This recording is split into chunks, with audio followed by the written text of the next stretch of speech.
Baik, hari ini saya akan menjelaskan tentang menu apa saja yang terdapat di dalam SPSS. Ketika membuka pertama kali aplikasi SPSS, maka yang muncul adalah tampilan seperti ini.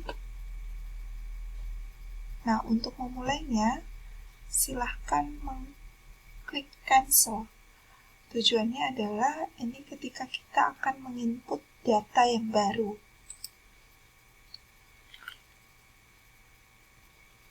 Di dalam SPSS terdapat menu utama, yaitu ada File, Edit, View, Data, Transform, dan seterusnya. Ini menu utamanya. Kemudian di setiap menu ini terdapat beberapa submenu. Misalnya dalam file ada isian seperti ini. New misalnya untuk membuat file baru. Kemudian open.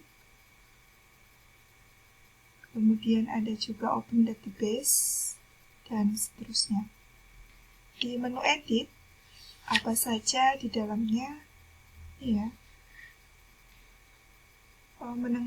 Tujuannya adalah untuk memperbaiki atau mengubah data. Kemudian ada menu view. Submenu yang terdapat di dalam menu view ini digunakan untuk mengatur toolbar. Kemudian ada menu data. Menu data terdiri dari beberapa subdata yang berfungsi untuk membuat perubahan data SPSS secara keseluruhan untuk keperluan pengolahan data. Ya, ada juga menu transform. Submenunya seperti ini. Kemudian menu selanjutnya. Nah, biasanya yang ini digunakan untuk mengolah data ketika data-data di SPSS sudah kita input.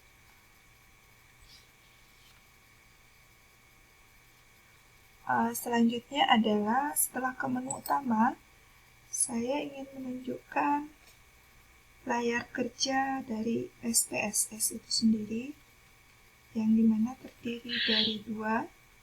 Yang pertama adalah layar kerja untuk pengisian data, atau dikenal dengan data view. Yang kedua, layar kerja pendefinisian variabel. Sini ada variabel view. Jadi variabel view itu untuk menginput nama variabel statistik. Kemudian data view menginput data statistik kita yang akan diolah. Jadi ya bentuknya sudah dalam bentuk angka.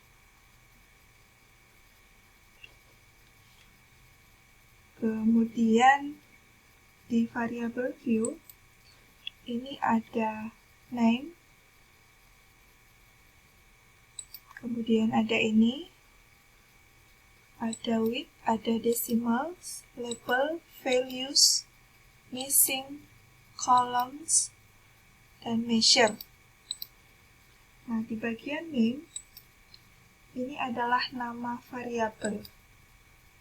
Penulisan nama variabel tidak dapat menggunakan spasi, tetapi harus saling berhubungan dan tanda hubungnya bisa menggunakan tanda underscore.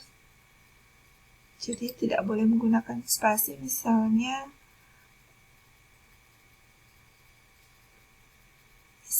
nama spasi perusahaan itu nggak boleh. Jadi dibuat nm underscore pr.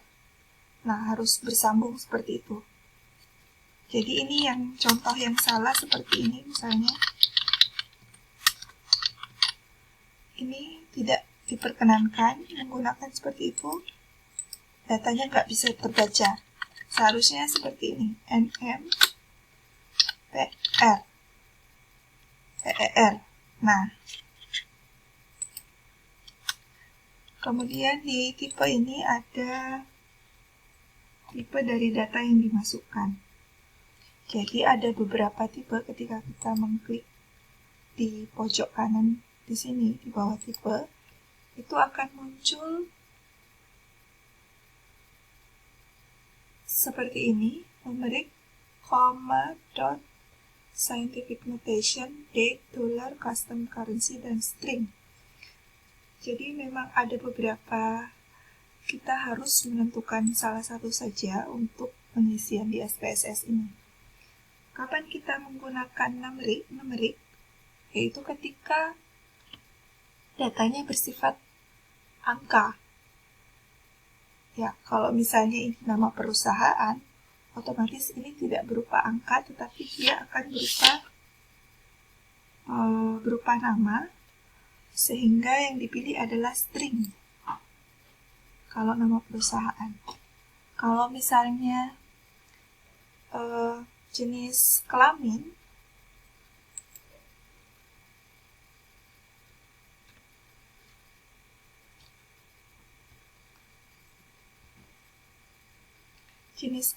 nanti yang dimunculkan adalah angka. Kenapa angka? Karena kita akan mengolah misalnya satu itu adalah laki-laki, yang kedua perempuan. Jadi dia masuk dalam kategori numerik. Jadi disesuaikan dengan datanya. Kemudian ada with. Ya, ini digunakan untuk mengatur paper kolom tempat data dimasukkan. Kemudian desimal. Ada desimal, ini ketika data yang ingin dimasukkan dengan keakuratan desimal. Jika tipe data diisi string, maka otomatis dia tidak ada desimal. Kalau ini tadi nama perusahaan string ya, maka desimalnya 0. Ya, kemudian label itu adalah keterangan dari variabel, definisi daripada yang tertuliskan pada kolom ini. Jadi ini kita buat jelas nama perusahaan misalnya.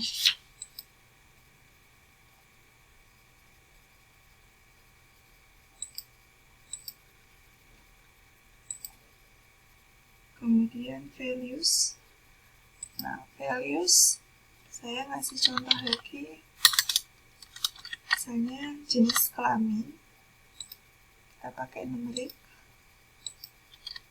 Jenis kelamin. Maka value-nya adalah 1 ketika dia laki-laki,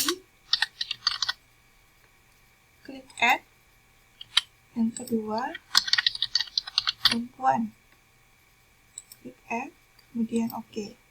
Nah, jadi value itu adalah memberikan gambaran pilihan-pilihan yang sudah diangkakan di dalam kuesioner. Jadi memang harus jelas angka-angkanya di dalam value. Jadi data kualitatif itu sudah diangkakan. Kemudian missing, ini biasanya ketika ada kuesioner yang itu dia belum diketahui siapa namanya, sehingga datanya kadang missing. Tapi ketika semua data sudah diperoleh dengan baik atau sudah lengkap, maka data missing ini cukup hanya ditulis seperti ini saja. Kemudian kolom biasanya mengikuti yang ada di sini.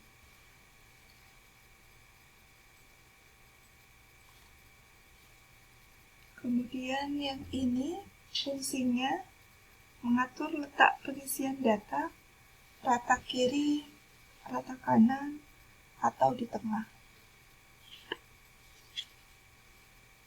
Nah, yang terakhir adalah measure.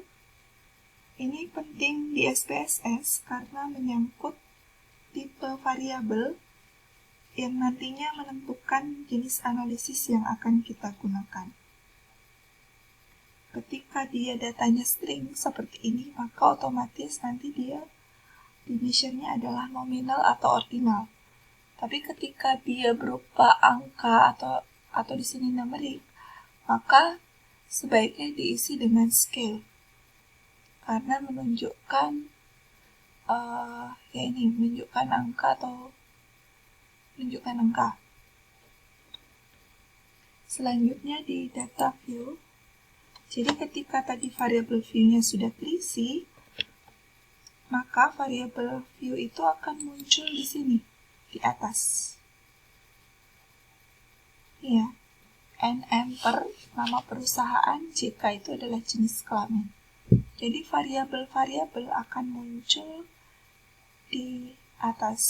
Nah, ini yang bisa jadi variabel yang lain juga muncul di sini, tergantung dengan karakteristik yang dimasukkan. Atau tergantung seberapa banyak poin-poin pertanyaan di dalam kuesioner. Kemudian angka yang di sini itu buat apa?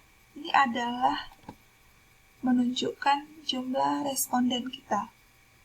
Ketika kuesioner yang dibagikan hanya 20, maka besok ngisi datanya hanya sampai sini. Di angka 20. Ya, kalau 100 sampai 100. Jadi ini menunjukkan nomor responden. Ya, satu tips lagi ketika kuesionernya sudah di tangan peneliti, maka sebaiknya diberikan penomoran agar tidak berulang kuesioner itu diinput di dalam SPSS. Jadi ini sebaiknya diberikan penomoran. Oke, seperti itu untuk penjelasan dari SPSS, pengenalan SPSS.